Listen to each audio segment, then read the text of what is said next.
bunaqa kechiravurishlar nimaga olib keladi? Borib ayol o'sha sevishdan ham jirkanadigan bo'lib qoladi.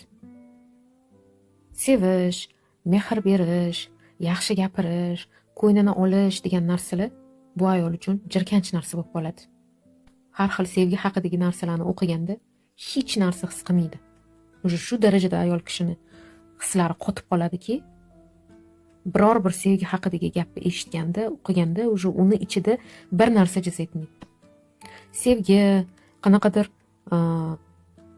umid, ishonch degan hislarning o'rniga jirkanish degan his paydo bo'ladi. Yuragi muzlab qoladi ayol kishini.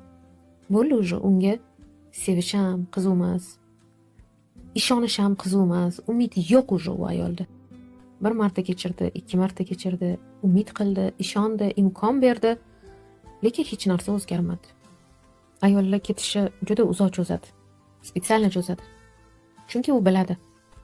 Agar rostdan ham ketsa, bo'ldi o'sha u окончательно ketadi. Shu uchun ham ayol kishi shans beradi, umid qiladi, ishonadi, kutadi, kechiradi.